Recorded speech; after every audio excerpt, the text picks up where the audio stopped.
I'm going to go ahead and share my screen. This is my first time using the Jitsi platform, so please have patience. I appreciate that. I'm going to share my screen. Let's see here.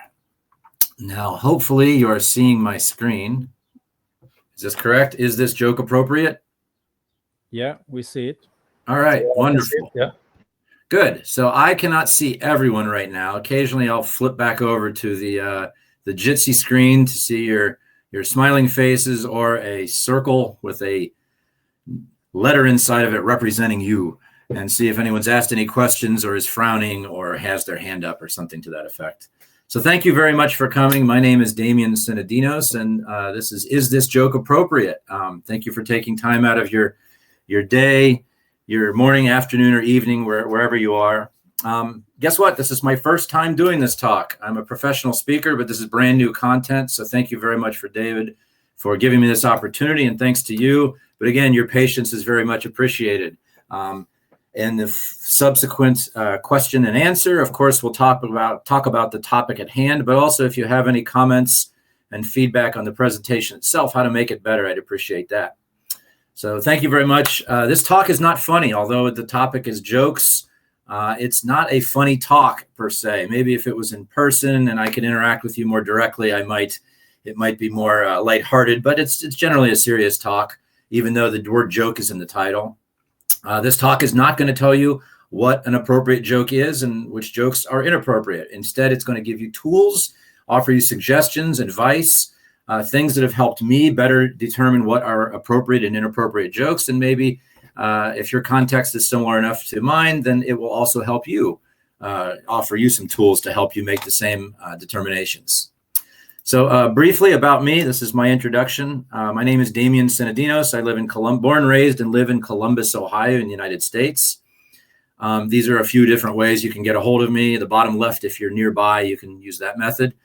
When I was 19 years old, I dropped out of university and started working full-time in the quality assurance department at CompuServe, a very old internet company. And I spent the next 25 years doing software testing and quality assurance in various 15 different companies and industries, from airline and insurance and education and finance, always doing some type of software testing in different tools, different methodologies, different size companies.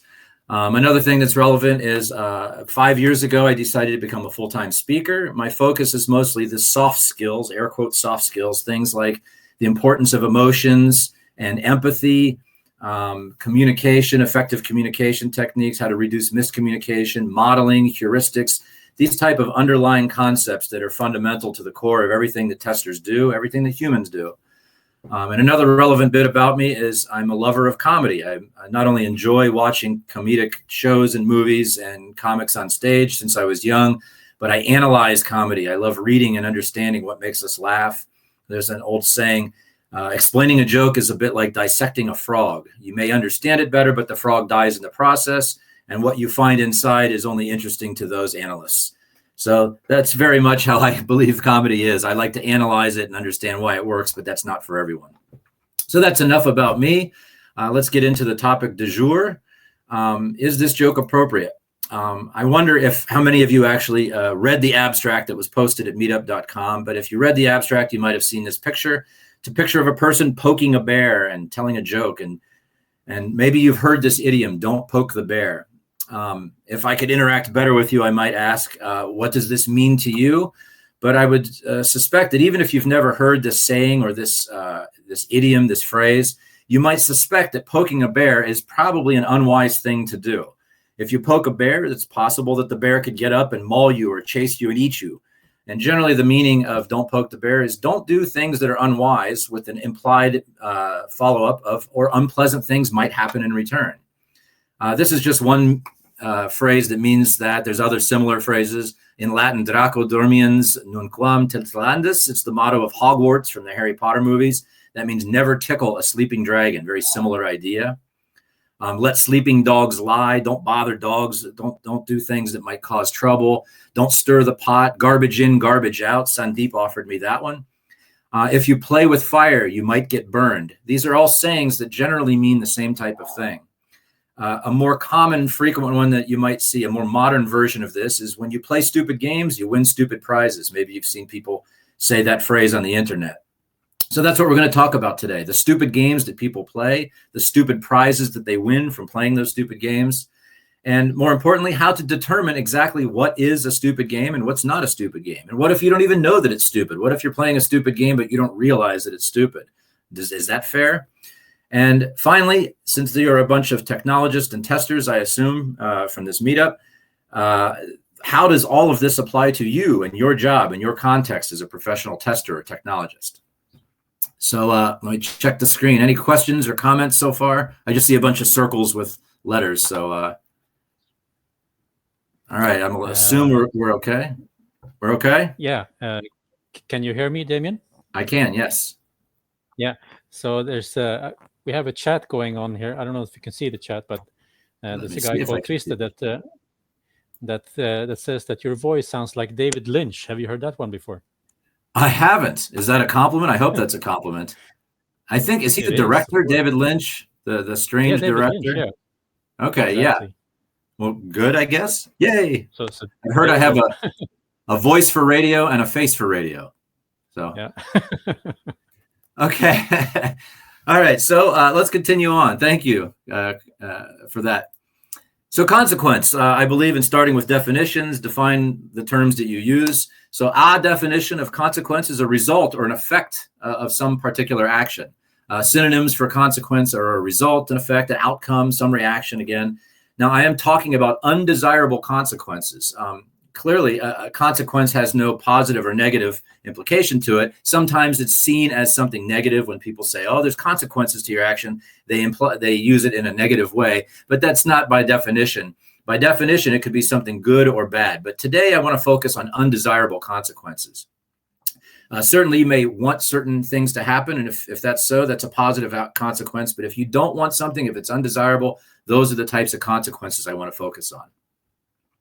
I mean, it's a compliment. I have the chat open now. He's very easy to follow. Oh, by voice. Good. Thank you very much. So let's talk a little bit more about consequences. I'd like to give you some examples of some undesirable consequences to start off. So one of the most famous ones is by a woman named Justine Sacco. She was the senior director of corporate communications at a large company. And in 2014, she was traveling from the US to Africa. And she tweeted out a few jokes on Twitter before she left on her trip. And then she shut off her phone, boarded the plane, flew the long flight over to Africa. And when she turned her phone back on, landing in Africa, she found out that her jokes were trending on Twitter worldwide. She was publicly being shamed and humiliated for her innocent jokes. And she had been fired, and people were contacting her saying, oh my gosh, I heard what happened. So her life had become basically ruined. This is such an interesting and famous case of an undesirable consequence stemming from an inappropriate joke that has become famous. A filmmaker, author named John Ronson actually wrote a book about it and did a TED Talk called When Online Shaming Goes Too Far. He focused on the Justine Sacco story and threw in some other examples, but he really focused on this particular story. His focus was more about the mob mentality, the effects of inappropriate jokes. Now, I'm interested in that today, and we'll talk about it. But I'm also interested in the causes. What causes an inappropriate joke? How do you get to that point? Another example is Bubba Watson. He's an American professional golfer. In 2017, after a not very good round of golf, he was being interviewed by the media, and he made an offhand comment. Well, some of the media people did not like that comment. They were offended, and they started complaining about it. And a few days later, he felt so much pressure, he felt the need to publicly apologize with a video posted on Twitter. So another example of an undesirable consequence. Justine Sacco was shamed worldwide. Bubba Watson had to publicly apologize. Another example, Victor Paul Alvarez. He was a Boston.com associate editor. He wrote an opinion editorial. And in that particular piece that he wrote for this magazine, he made what he considered an innocent joke about a politician, John Boehner. People did not like it, and so he was fired over this. He lost his job, yet another undesirable consequence. Here's one you may not have heard of. Tyson Benz, he's a middle school student from the United States. And in 2017, some fellow students of him, a group of girls, decided to make some jokes over text to Tyson. He didn't realize that they were jokes. He took them very seriously, so seriously that he killed himself. He committed suicide. So yet another example of an undesirable consequence, everything from being shamed worldwide to losing your job or publicly apologizing or even loss of life. So these particular different consequences can be very trivial to very severe. They can be very well known or not well known, happen to notable famous people or people you've never heard of. And the final example is you. I bet if you think back, you can probably recall a time when you told a joke or made a humorous comment and you wanted people to laugh and they didn't laugh. Something else happened, but they didn't laugh. So again, a trivial, undesirable consequence. If you wanted people to laugh, but they didn't do that, that's undesirable to you. Now, there's lots and lots of examples of undesirable consequences. If you Google fired for a joke and look at them chronologically, you might find results that are hours old, certainly days or weeks old. This happens all the time. So this is a very frequent, common problem in today's world, people making jokes that turn out to be interpreted as inappropriate, and there's undesirable consequences. Now, I keep saying the word undesirable. Our definition, again, is not wanted or desirable because it's harmful, objectionable, or unpleasant. And certainly this is subjective. What's one person's trash is another person's treasure. And indeed, sometimes you may want to cause trouble. Maybe you want to offend someone. That's not necessarily what I'm talking about. The American politician and civil rights activist John Lewis talked about making good trouble, necessary trouble. Sometimes you need to do that to rock the boat, to make waves.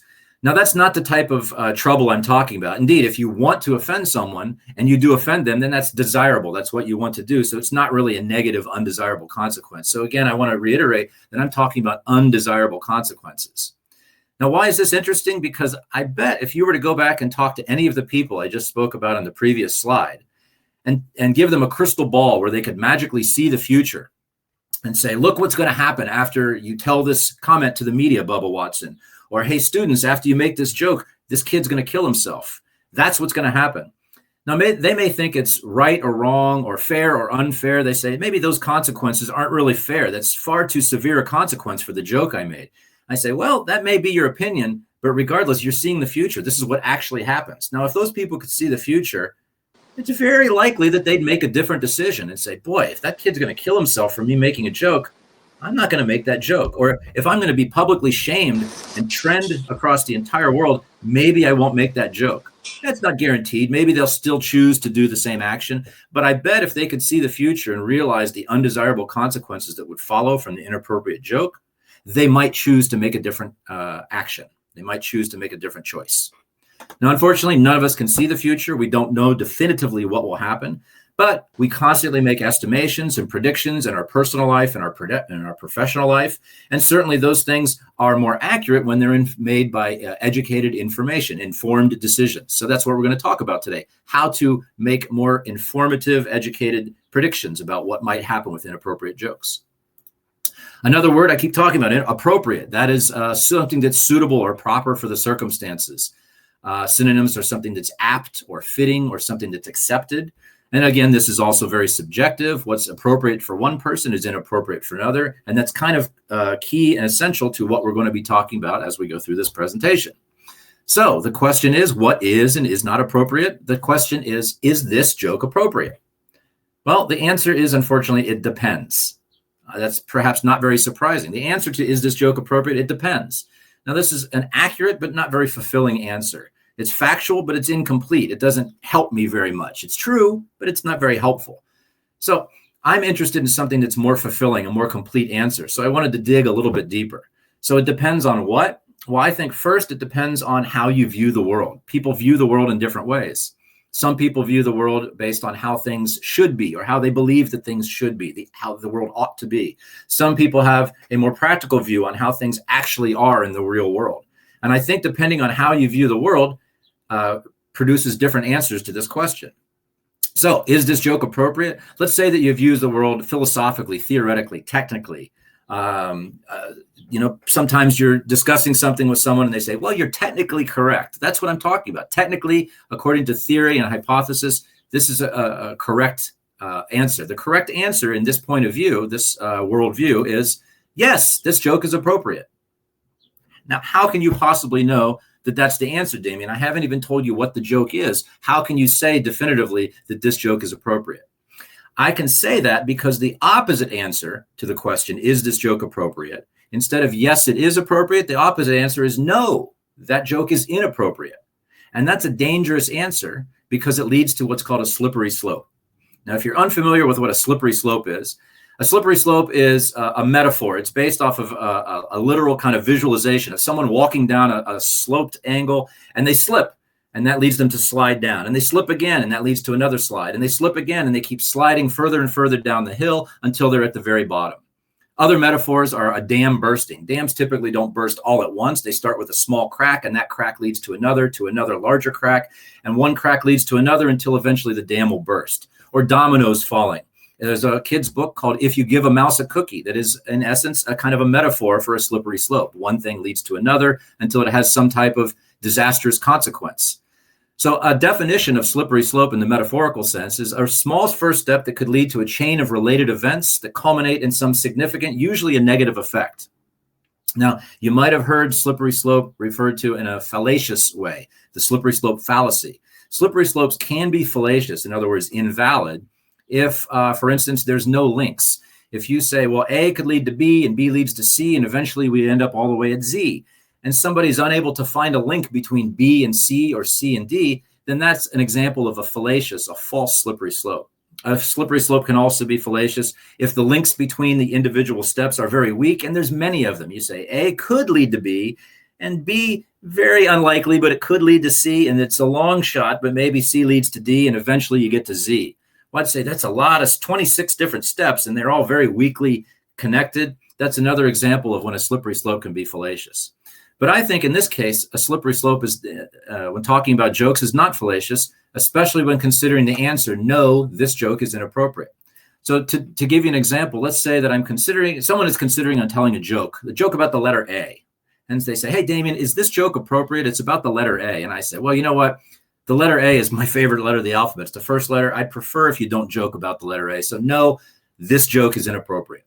And someone overhears me and says, hey, I couldn't help but overhearing, but Damian, if you think that you have the right to say what is and is not an appropriate joke, well, if you have that right, then I have the right too. You're no more special than me. And I like the letter B. So please do not joke about the letter B.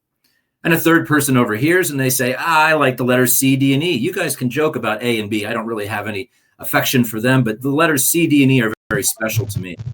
And someone else overhears and they say, are you folks making jokes about the alphabet? Please do not joke about any of the letters. They're all very special, very important, and I don't like alphabet jokes. And someone else might say, if you all have the right to say what is and is not appropriate, then I say don't make jokes about language. Language is a serious topic. And finally, that could lead to people saying, life is serious. Life is not very funny. Please don't joke about anything. Don't joke about religion or politics, or certainly not language in the alphabet. So this is the slippery slope that comes from the answer, no, this joke is inappropriate. It can lead all the way down to a disastrous consequence, a world without humor. So then, if this joke is inappropriate, leads to a slippery slope, and that's dangerous, the answer must be that, yes, this joke is appropriate. And logically, further, you can extend that to all jokes are appropriate. All jokes are always appropriate for everyone, everywhere, anytime. So does that mean that we can tell any joke that we want to anyone, anywhere, anytime?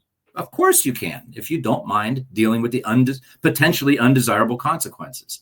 You ask Bubba Watson, and he may say, I think I should have been able to make that comment, but unfortunately people didn't like it, and I had to apologize publicly on Twitter. And that was undesirable. Maybe he didn't want to do that. So if you're okay with the consequences, then sure, this is the correct answer for you. But I don't like undesirable consequences, undesirable outcomes. I like to reduce those and eliminate them if possible. I wish that this answer were true, but I don't think it is. But if this is the correct answer, then why are there still sometimes undesirable consequences? Well, there's a few different reasons. One is about the kind of philosophical reason, freedom of speech. I don't want to get into this. This is a short version of the talk, 30, 40 minutes. I envision that someday this talk could be longer, and maybe even a workshop where we dig into some of these interesting, deep topics. But freedom of speech is certainly one reason why there's consequences, undesirable consequences to the things that we say, the jokes that we tell. Another, there's even legal reasons. If you yell fire in a crowded movie theater is a typical example, and people get injured on their way out, you may be held legally responsible for causing injury from making an innocent joke. I was just joking when I yelled fire in that crowded theater. A similar one is yelling bomb on an airplane. If you've seen the movie Meet the Parents, There's a very funny scene where one of the people yells bomb on an airplane and the consequences, the undesirable consequences that come from it. There's legal definitions of jokes. I even found a law firm in the U.S. state Rhode Island that specializes in taking on cases about people that have made what were interpreted as inappropriate jokes in the workplace. So those are some of the reasons. But in my opinion, the most important reason is because, fortunately or unfortunately, whether you think it's right or wrong, whether you agree or disagree, we don't live in a world that always adheres to the theoretical, technical point of view. In fact, we live in a world that has differing beliefs, different feelings, views, various values and ideologies. There's different social and cultural norms, unspoken rules, much, much more that guide our behavior and help us determine, among other things, what is and is not appropriate. This, unfortunately, is the world that we live in. I said unfortunately because I think it's unfortunate. I wish the other point of view held true, but I don't think that it does. We live in a very practical, real world. Now, I'm not the first person to recognize this. In 2015, a documentary called Can We Take a Joke was produced, and it examines the apparent intolerance of edgy comedians and how they're interpreted. And a review of that movie by the New York Times said it might be better if we also at least acknowledge the possibility that some jokes ought not be told. The point of view of this documentary was comedians should be able to joke about anything. However, maybe it's wise to at least acknowledge that some jokes shouldn't be told. So if this philosophical answer that all jokes are appropriate doesn't work in the real world, then what is a practical answer? Well, from a practical, pragmatic, realistic, sensible point of view, which is the world we live in, the answer is maybe this joke is appropriate. And if you use logic and further extend this, you come to the conclusion that some jokes are appropriate. So that's what I think is a more practical, realistic answer. Some jokes are appropriate, but that's not very helpful. This really reminds me of it depends. Is this joke appropriate? It depends. It's factual, but incomplete. It's accurate, but not very fulfilling. So I, again, wanted to find a more fulfilling answer to is this joke appropriate rather than just it depends. So it depends on many, many different things. I'm going to get to those in just a moment. But before I get to them, I'd like to introduce a phrase that kind of sums up this entire presentation. And it also reminds me of the phrase, it depends. That phrase is think before you speak. Now, maybe you've heard this as a child or said it to your own children or said it to adults. Think before you speak. It's timeless advice. It's been around for millennia. It's generally true. I have a background and experience in improv comedy. In improv, you're on stage thinking off the top of your mind, speaking without thinking first. And even I think that this is important advice. Thinking before you speak can help you make more educated, informed comments and statements. However, this advice is very similar to it depends. It's not very fulfilling. Somebody says, Damian, you need to think before you speak. I go, that's great advice. What should I think about? They go, I don't really know. Just think before you speak. I said, well, that's not very fulfilling. So I wanted to dig in and find out what things should I think about before I speak? Before I tell a joke, what specifically, explicitly should I think about? So I've gathered some of those things in something I call the funny framework. Now, this is not a comprehensive list. Don't think that the things I mention here are all the factors that you need to consider before telling a joke. But see, these are some of the ones that I've identified and personally used myself that have helped me better consider whether a joke is appropriate or inappropriate. The first one is intentions. For what reason? I always start with the why. Most things I do in my life, and this is similar. I'm starting with the why. Why or for what reason is the joke being told? Why am I telling this joke? Is it to bring joy and happiness to the world, to make someone laugh and lighten the mood? That's one reason.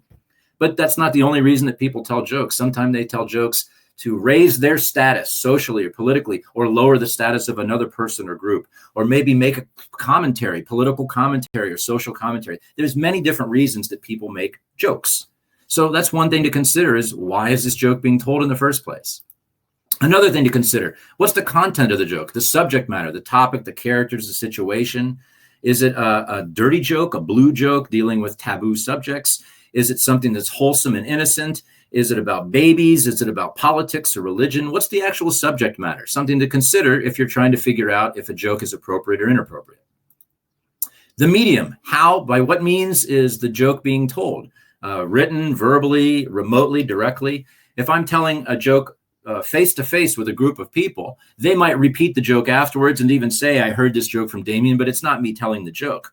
I can have somewhat control over who I speak to. But if that Justine Sacco woman, when she tweeted it out, she had little control based on the medium that she used. And that leads to the next one, which is what's the control? Can you control the reach and the audience that the joke is delivered to? In the case of Justine Sacco, she could not. Bubba Watson, his offhand comment to the media was televised, so people all over the world saw it. Another thing to consider is the context. Context is so important in everything we think, do, or say. What are the circumstances that form the setting, the conditions, the environment, and the situation in which the joke is being told? Are you telling it in a workplace or a professional environment? Or are you telling it to your family and friends at a gathering? Are you telling it in church? Are you telling it at a funeral? Those are very different contexts where the same joke told in those 4 different environments or contexts might be interpreted very differently and therefore seen as appropriate or inappropriate, depending. Some more factors to consider. The audience. To whom are you telling the joke? And what do you know about them? If I'm telling it to my family and friends, perhaps I've grown up with them and I know their values and ideologies and belief systems, and I'm pretty confident that this will be an appropriate joke for them.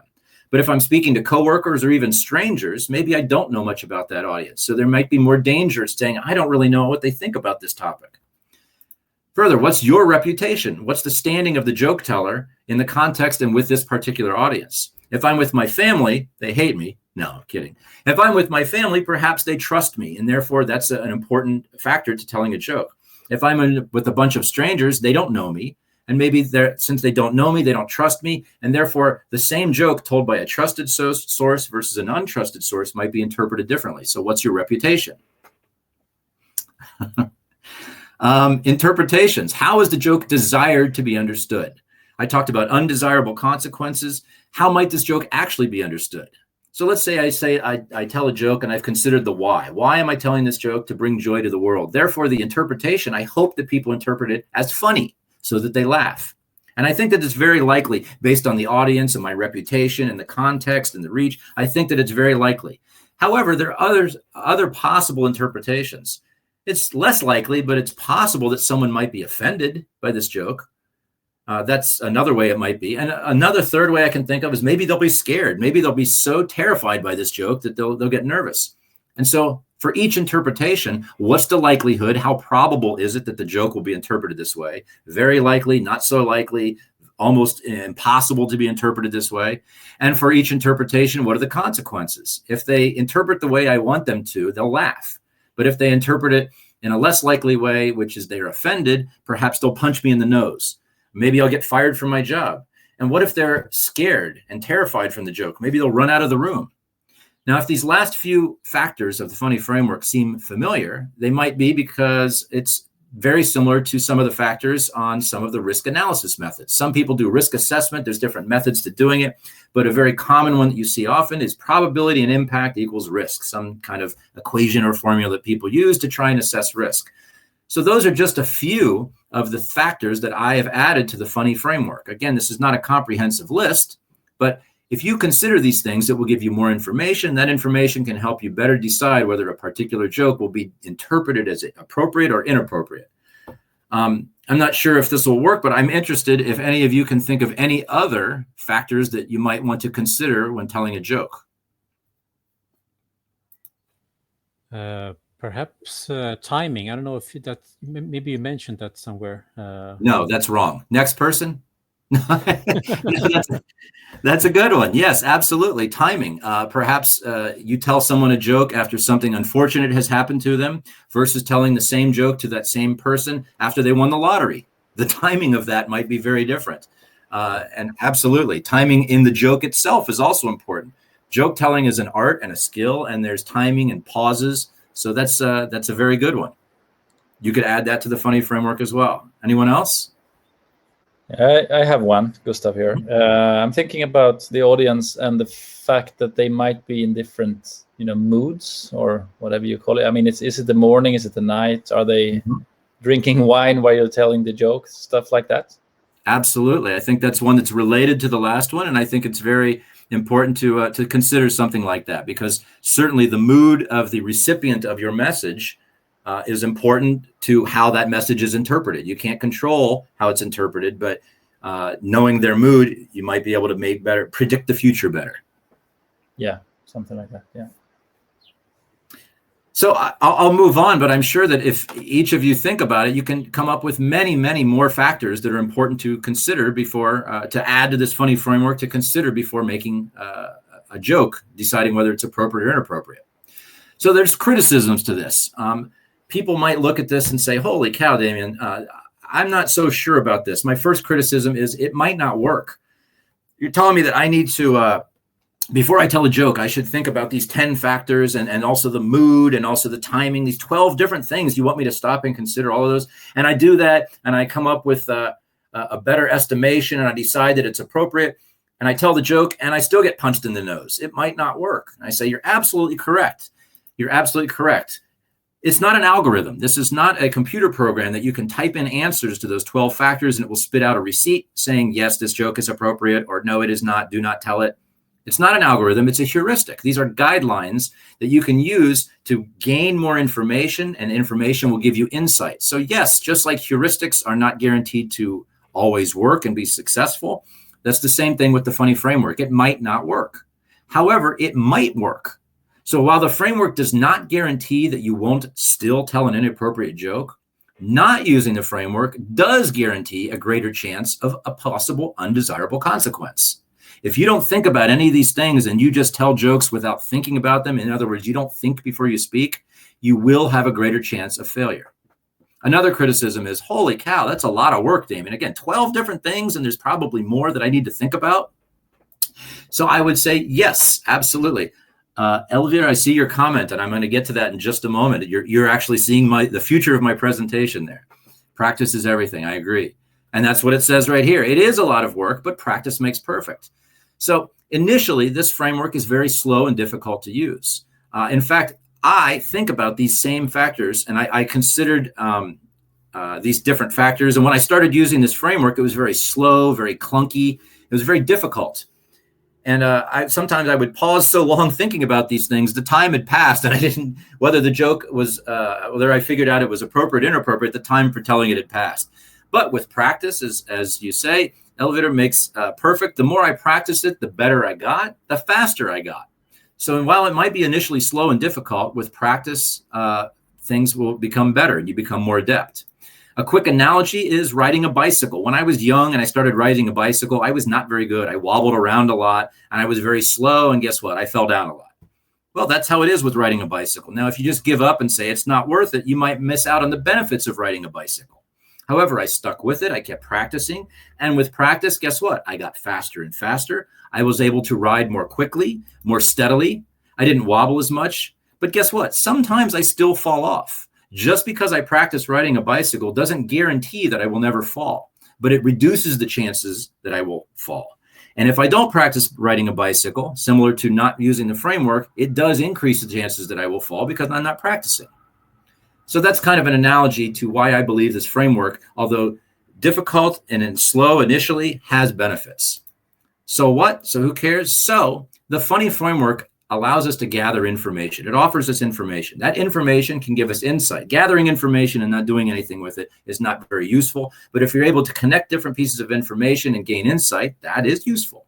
And insight can lead to better decisions.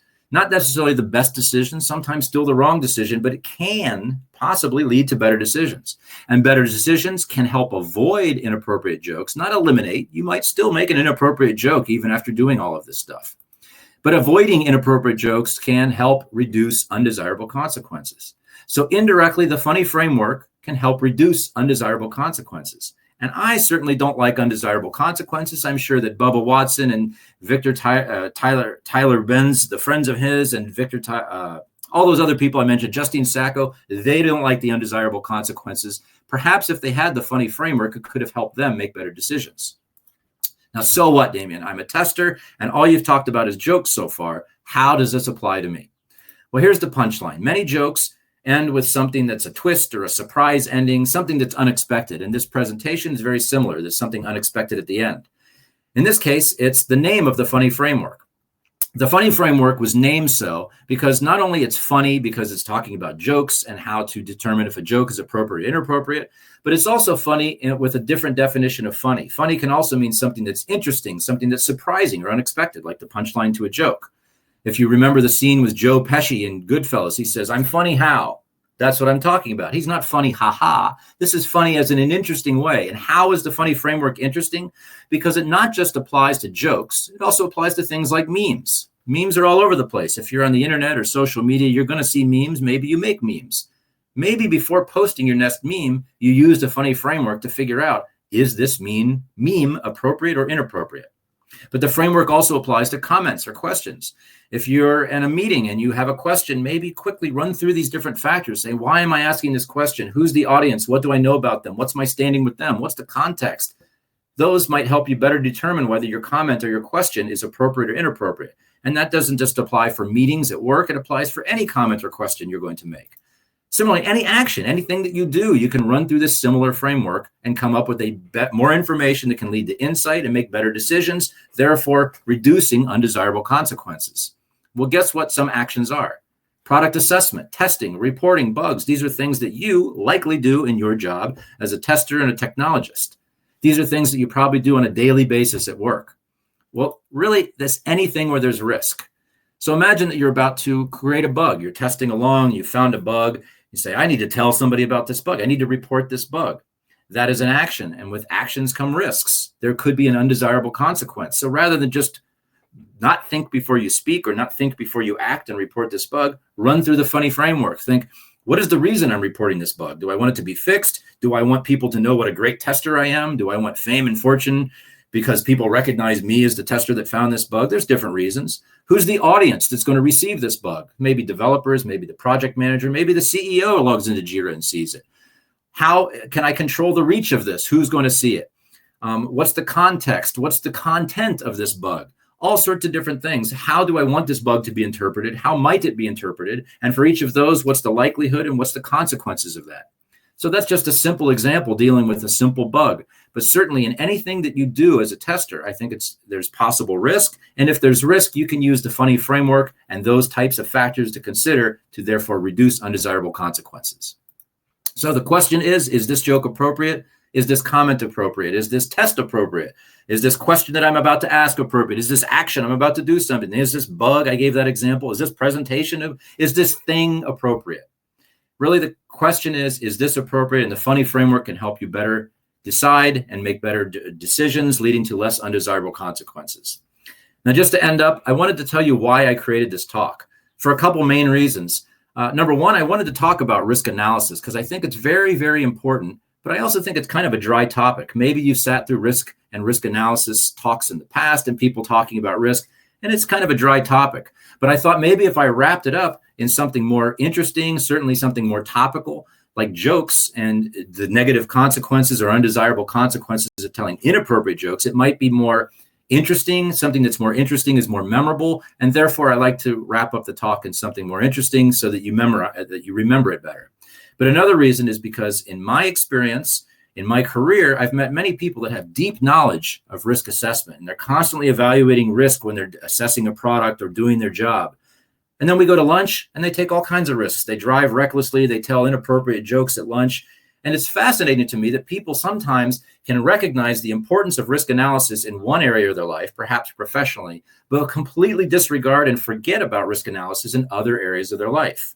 So I also gave this talk to try and remind people that while risk analysis is certainly important for you as a technologist and a tester, you can also apply these ideas to other areas of your life, like telling jokes, sending out memes, or any action or question or comment you might make. So I hope that this was an interesting, memorable, and therefore useful talk for you. So remember, is this joke appropriate? And thank you very much for your time.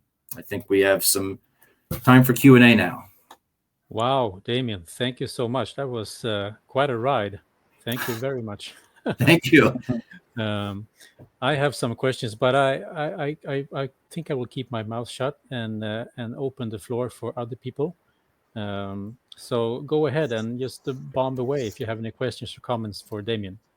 Would you like to see my face or leave the presentation up so I can slip back to different slides? Let's see the face. I was hoping you wouldn't say that. All right, let me stop sharing. Let me figure out how to stop sharing here. Yeah, we see your face now. Oh, you do? Okay, great. Yeah, there. All right. And the rest of you who are still black boxes, I mean, you're free to be a black box, but if you'd like to face, that would be great. So okay, I go first then. So this funny framework. This is the first time, or you mentioned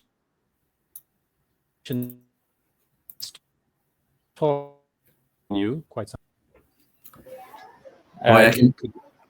Yeah, maybe if your video is off, David, it might reduce your bandwidth because I'm really having difficulty hearing you. Yeah. Okay. Also, I shut off my camera.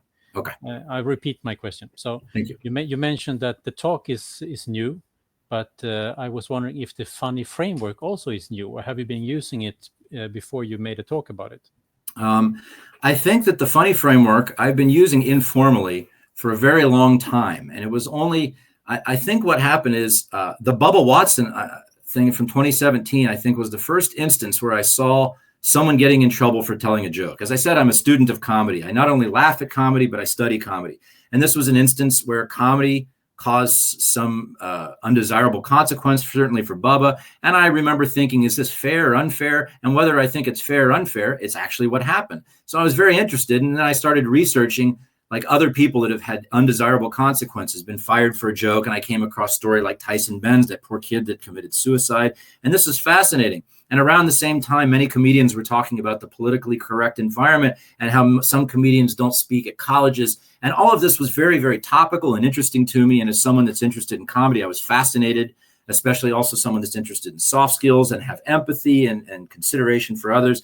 So all of these things kind of made me think more deeply about it. And I realized that I had kind of sort of been using the funny framework. I never called it that, and I never explicitly listed out the different things I was thinking about, but I'd been using it informally in my own mind for years. If I was going to tell a joke, I'd quickly glance around and go, who are these people? Where the heck am I? What do they think of me? Are they going to retell it? And they're going to come with it? And I just kind of quickly do these things and come to the conclusion, maybe I shouldn't tell this joke or make this comment right now.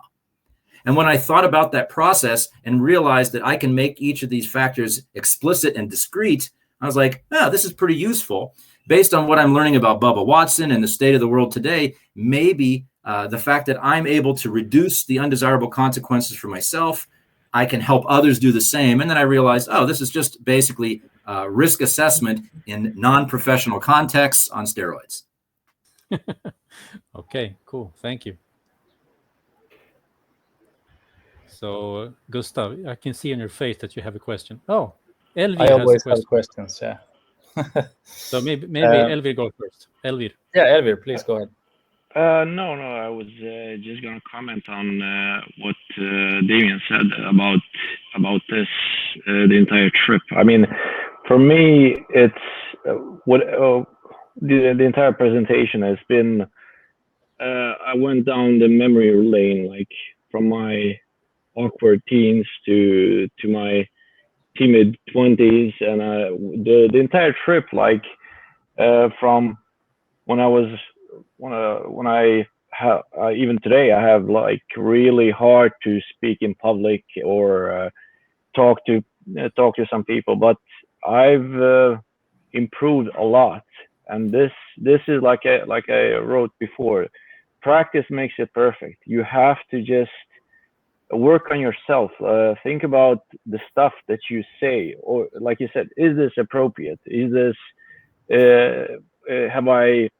I mean, you always risk offending someone when you say something, but by knowing the stuff that you said, Damian, helps a lot, and that's something that I've realized for the past 5 years. I worked on that, like reducing the stuff, thinking twice before I say something, and so on, and really, like you said, do I really need to ask this question now? Is it appropriate? Can I ask it later? And so on. So it's been really helpful for me as a person, and but to hear it from you also, like you really hit all the points, like both how I experience in my private and professional life and so on. So it's really, really great presentation, and I hope you reach out to others also. So. Thank you. I'd like to frame everything you said and just put it on my wall. Thank you so much for that. I'm glad it was helpful. I appreciate it. We'll get that for you, Damian. Yeah, I'm thinking in a similar way. I don't know if there's a question hiding here. Let's investigate. I think it's a lot of times, if we talk about the joke part of this this analogy or the comparison, I think it's really hard sometimes knowing what went wrong when no one is laughing, and I guess this is like something that you can revisit later and really trying to analyze and understand what happened. And because for me, a joke is really a spontaneous thing, and I don't know if I have enough patience or like discipline to use the funny framework, because then I'm probably not going to be funny at all at any time in the future. I mean, that's not going to work. So I'm going to risk it and just go ahead as I did before. But I think that's called risk appetite in a professional setting. What is your risk appetite? You say, I can eat it all day, so I'm just going to do away with the considerations and accept the consequences. And if that's your risk appetite, then that's for you. This is something else. That's life for me. Yeah. I sometimes people say, well, software testing is important. Certainly, it's important. I say, well, let's look at it a different way. And this is sometimes to some people in some circumstances how I sell software testing. I say software testing isn't needed. It's not a necessary thing.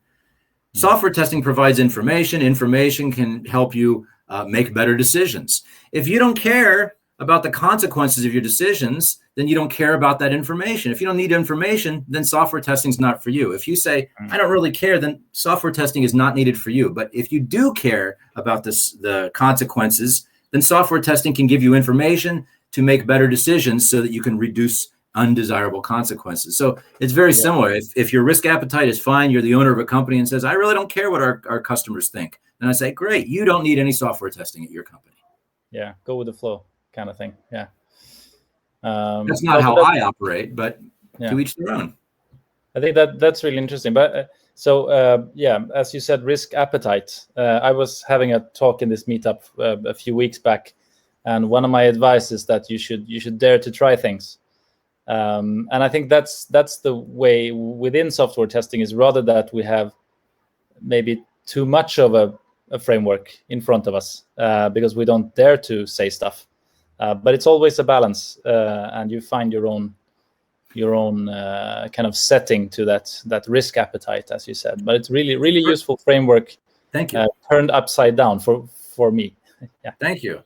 I think with generalist advice, like think before you speak, but, of course it's true. So, well, generally it's true, but I can also think of instances where not thinking before you speak is absolutely advantageous. Telling a kid not to run out in the street in front of a car is a time where you probably don't want to think about a bunch of factors before you make a comment. You just want to quickly say, stop. Yeah. But for different types, take risks. I forget how you said it. Don't be afraid to take risks. Absolutely. But I would also ask Justine Sacco and Bubba Watson and Tyson and say, hey, do you agree with that advice? And they say, well, usually yes, but not in this case. I've learned my lesson that it's not always advantageous to take risks. Yeah, that's right. I guess different settings. And I guess, risk appetite is something very personal. I guess. When you're with your friends, you can almost say anything, but when you're at work, it's a different thing. Or when you present like this, is a third thing, etc., etc. It just goes on, and that's also interesting to find your risk appetite in different situations. I guess it depends on your. Go ahead. Sorry. Go ahead. I would suspect that you and most others already do some very, very subconscious, informal, funny framework consideration before they do most things. Like you said, your risk appetite's different when you're with friends. The fact that you recognize that you're with friends and not with coworkers, you've already done some type of factor consideration. You've already considered one of those factors. And then so you might say, I'm not going to use the funny framework. I'd say you already are, but you don't realize it. I'm just trying to make it more explicit and formal. Yeah, exactly. The only difference is that it's a different setting. to the framework. Yeah. Yeah. Do you have that you had like 2 different slides with 4 or 5 different framework items? Maybe 5. Yeah, it was 10 in total. Do you have that presented in a nice way that we can share after this? You know what I'll do? I've written a blog post about this topic. Also, what's it called? Is this joke appropriate or don't poke the bear? I will post a link to that in the chat, and all of the different considerations are listed in that blog post. It's not too long. It's basically a blog post version of this talk. Okay, I cool. just pasted it into the chat. Yeah, there we go. You can see all of the different factors listed in there.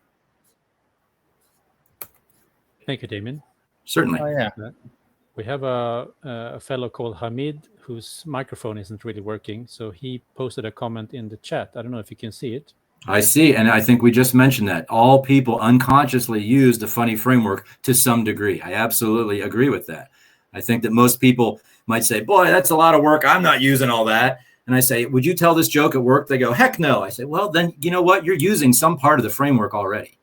You're already doing some type of mental processing that tells you when and when not to say certain things. Would you make jokes about fire in a burn unit in a hospital? No. Well, then you're using the funny framework. You just haven't thought it deep and critically enough and made it explicit and written out 10 bullet points with all the different things you might be thinking about.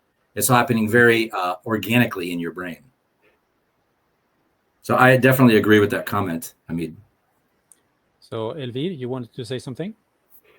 Oh yes, the stuff that you mentioned about GIFs, using GIFs in chats and so on. I when I think about it, especially nowadays when a lot of people are working remotely and you have to connect online on Teams, and when I think about how we work today, like in agile teams together with developers and so on. So a lot for me, I can connect that to a lot of to team building. Like if you want to have a tighter team that works better together, and also we have a private chat where we crack jokes and post gifs and so on, just because of it. Like it's to get a bit closer to each other and also to work better together. So it's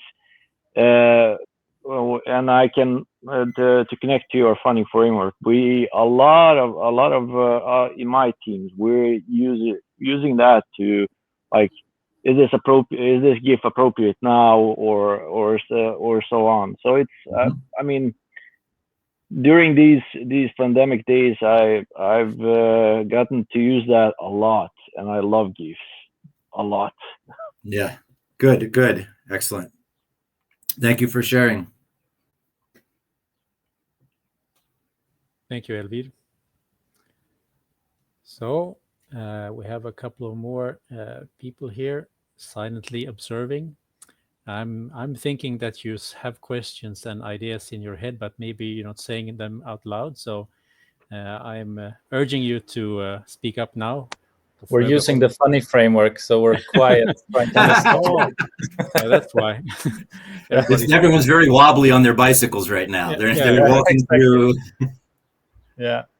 How about the guinea pig, Sandeep? You heard this before. How was the second run now that you heard it again? If Sandeep is still here. Yes, he's here. He's on mute. He's on mute. Can you hear us, Sandeep? No. Okay. Too bad. I'm sure I'll hear his opinion maybe offline later. Okay.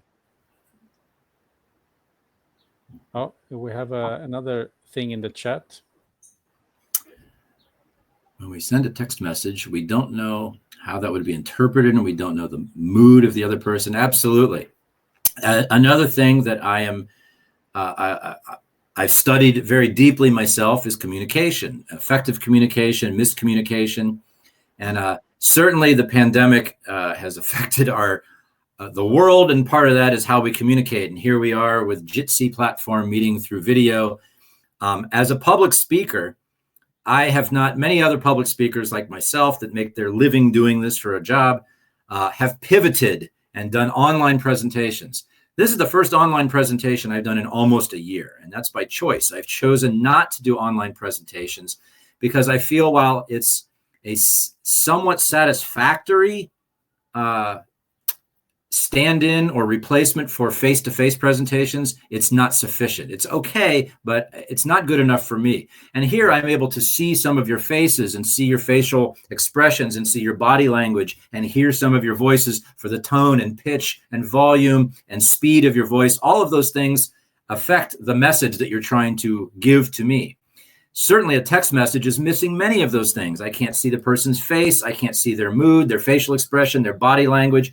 So much information is missing. All I'm getting is the raw message itself, that it's very difficult. I think text is a very difficult way to communicate effectively with other people, especially when telling a joke. I guess that's why emojis is so popular. And if you have like this, There, yeah, that's also difficult to speak with people face to face when you can't see their face. Hey, Now, someone just mentioned emojis and memes. I think that that's fascinating. As someone that studies communication, communication and language evolves, and people, the idea is to get an idea that is in my head into your head. If I'm able to do that, sufficiently satisfied, I'm sorry if you hear a noise. It's 12 o'clock midday here in Columbus, and that means a tornado siren test. So this is when they test the sirens. So apologies if you hear that. But if you are able to get sufficiently and satisfactorily, effectively get the idea that is your head into someone else's head, and you do that through images or body motions or text, then you have succeeded in communication. And if some people are able to better, they say, boy, I can't find the words for what I want to express, these emotions, these feelings, but I found a little animated GIF that expresses it, and not only expresses it satisfactory to me, but the people that are receiving it, they better understand better than any words I could use. I'd say, well, then in that case, your meme or your GIF has succeeded. You have effectively communicated with someone else. Thank you. I think we have a new speaker here. Puneet, did you have a question? yeah, hi. Actually, I am thinking just in an opposite way. How to react when someone crack a joke? Can you use that framework in that occasion? Because sometimes happens, someone is cracking the joke and we respond sometime in a different way. So there is some consequences also.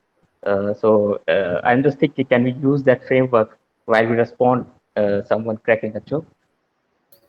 Absolutely. I think that's a great point. I don't think there's limitations to when you can or should use this framework. Any action, any comment that you're about to make, there's some risk. Depending, someone tells you a joke and you say, boy, if I react this way, who are they to me? Who am I to them? What's the setting? What if I react a different way? What if I punch them in the nose because I'm offended? What if I laugh? What if I'm offended, but I laugh? They might think that I think it was funny and I agree with the sentiments that they were saying in that joke, when in fact I'm highly offended. So absolutely, you can use the funny framework for reactions as well, because there's inherent risk with anything that you do or say, including reacting to someone else's thing that they said or did. Yeah, correct. Thank you. All right. I have a question.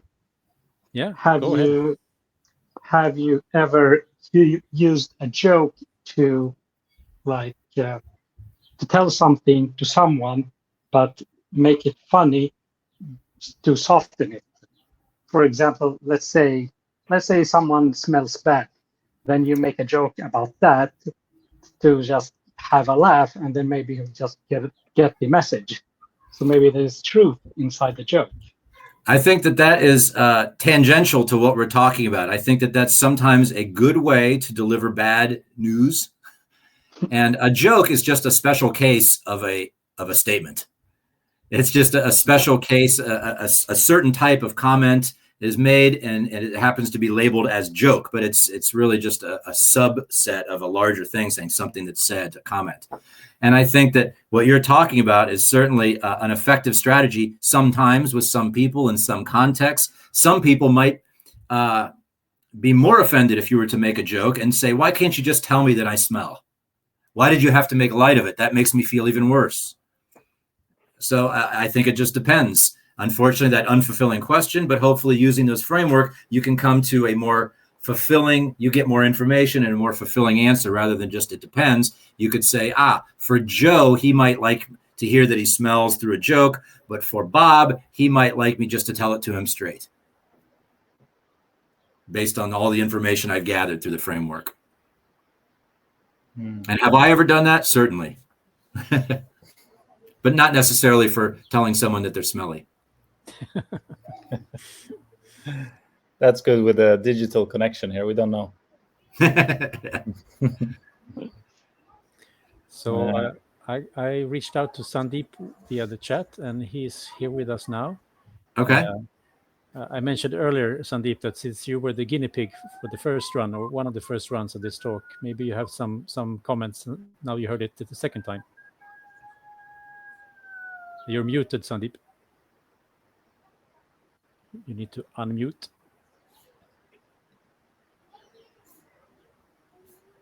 You have a small black, supposedly, setting down at your screen where you can unmute your microphone.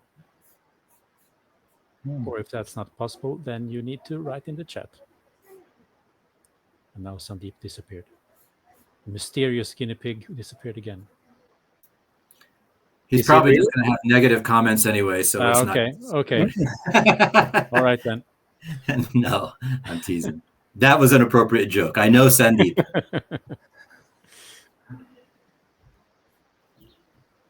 So he has a bad connection, I think. Maybe it's a bad connection. Yeah, that could be it as well. I can tell one thing. Yeah, go ahead, Kristen. That I'm quite good at telling directly to people if they smell bad or similar. And I'm not afraid of make a fool of myself, because I think some things help. If I tell if a person smells bad in the mouth, I'm not so afraid of telling that. So, that's good. Again, I think as Gustav said, it's a very personal thing. The risk appetite is very personal and subjective to each person. Yeah, you are braver than I. Yeah, I'm also not afraid to ask stupid questions in different meetings. I like the film review for the movie I mentioned, Can We Take a Joke, that said, again, the film's point and kind of perspective is that comedians, their job is to tell jokes and make light of things, so they should be able to make light of anything. You can't say you can make fun of this religion but not that one. It's not fair. Slippery slope. So therefore, you should be able to make fun of everything, was the point of the movie. And the review said, but perhaps it might be wise and intelligent to consider and at least acknowledge that maybe some jokes shouldn't be told. And I think that that's also a wise view. Regardless if you say, well, I'm purist, I live by a technical ethos, and I will always speak my mind, and then you get fired and humiliated for it, and you say, that's not fair, but now you don't have a job and you're embarrassed. And so you say, well, at least I stayed pure to my values. That's, again, very subjective to each person. If you can deal with that, that's fine. I prefer to think of it sometimes as an unjust world. I may not agree with the consequences. I may think that they're unfair, and I should be able to make this comment or this joke. But I know that if I do, people will complain, and I think that's stupid and it's not fair and not right. But I don't want to deal with all that. So I'll just decide not to make that comment. But that's my choice. it's not easy to tell what is appropriate and not in different contexts. Well, hopefully by thinking through some of the things in the framework, it will give you more information, and that will give you more insight into making a more informed decision of what is and is not appropriate. Yeah. I think also it's a matter of kind of bending the thoughts to because this is like a moving target, and usually when we work with software and testing, it's we're trying to kind of not make it a moving target to understand it, but this is definitely a moving target, and I think it's like in communication you have this thing where you say 1 week you say something is good, and good means good, right? But next week you have to say great to kind of emphasize that it's good. Uh-huh. And then you have to say fantastic or astonishing. You have to kind of continuously move up the ladder there to make the other person understand that you really like this thing. So good is actually bad nowadays, at least online. If you say something is good, they're like, why don't you like this? Like, I said it was good, but it's not. Yeah. You understand. So the same thing goes with this communication and relation to people, etc., etc. So I had one occasion where I communicated at work, and I put the heart emoji, the red heart, and I thought it was appropriate, but the receiver, she was a little bit, she thought that was not appropriate, and that was I think that was part of my own kind of bubble that had evolved into sending hearts to anyone. But she didn't like it as much, or she commented on it later, so I understood that. That was too much. Thank you, Christian, for coming. I really appreciate really it. Moving all this time. I saw Elvira asked, or was it Tess? Someone asked if I've made a blunder even when using the funny framework. As I said earlier, I think I've been informally, organically using it for quite some time, but I can't think of specific instances, but I can think of, I feel like there's probably been many, many times in my life where I've made a joke with the intent that people will laugh, and they didn't laugh. Maybe they just didn't find it funny. So a very trivial consequence, but it was undesired. I wanted them to laugh. They did not laugh. That's undesirable. Something I didn't want to happen. And that's happened many, many, many, many times in my life. Perhaps because I didn't go through the framework enough or evaluate, who are they? What are they to me? What am I to them? What's the content? Will they think it's funny? And I came to the wrong decision. Again, this is not a foolproof plan. If you use the framework, you still might fail. But I think Gustav said earlier that you can also use the framework in retrospect. So if nobody laughed after I told my joke, I might retrospectively go back and say, why didn't they laugh? And walk back through and go, now I realize why they didn't laugh. I should have thought of that before. Now I know, and I'll know that for next time. Yeah, I often tell bad jokes because of ordvits, word, what do you call it in English? It's like a pun. Yeah. Dad jokes. Often tell bad jokes, and nobody laughs, and I can tell it again, and nobody laughs, and I tell it again, and I laugh. I have a very deep sense of humor. I appreciate many different kinds of comedy, from slapstick to intellectual and everything in between, and anti-humor and abstract humor, like what is his name? There's been some American comedians that do very esoteric type of acts that I really like those things, because they take comedy and turn it upside down. And sometimes telling a purposely unfunny joke and the desired result is no one laughs. To me, that at a meta level is funny in itself. Yeah. Yeah. I love that. So and again, we're speaking a lot about jokes and personal life, but I hope that each of you can recognize the importance of evaluating all of these different factors in the framework as you go back after lunch tomorrow to your work and sit down at your desk and continue to test and make software and create software, remember, who am I to these people? Why am I doing this? What's the context? How do I want this thing that I'm doing, this product assessment? I'm testing a feature or a function. What's the intent? Why am I doing this? Who's going to see the results?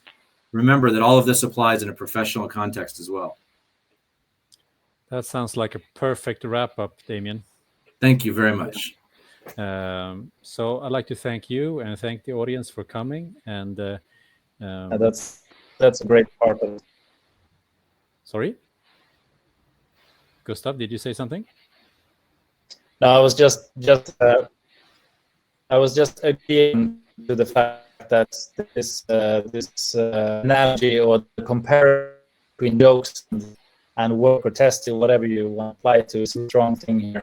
As it's sometimes hard to talk about testing, or it's very unsexy to talk about testing. Yes. And jokes and humor is obviously a way in to open a good discussion, for example. That was the intent. Thank you for recognizing that. Yes. Yeah. Testing is a joke. So if you're curious, Google that exact term with the words Jerry Weinberg, my own name. There's a few other testers, James Thomas. Testing is a joke, I believe, is it was a video recorded chat that me, Jerry Weinberg, James Thomas, and a few other testers, Michael Bolton, had exactly on that topic, comparing joke telling to software testing. So it's fascinating if you're interested in that sort of thing. Oh, okay. I didn't know that. Yeah, it's a few years old, but it's very interesting, I think. Mm. I will look it up. All right, Damian. I hope that siren wasn't telling you there's a real tornado coming along, but maybe you should check your window. The siren afterwards was my 7-year-old son imitating the real siren. So okay. So I need to leave, and I guess everybody else needs to go on with their lives. Thank you so much again, Damian. It was a treat to have you on. Thank you so much. Take care, everyone. Yeah, Enjoy the very rest good. of your day. Very good presentation. Thank you.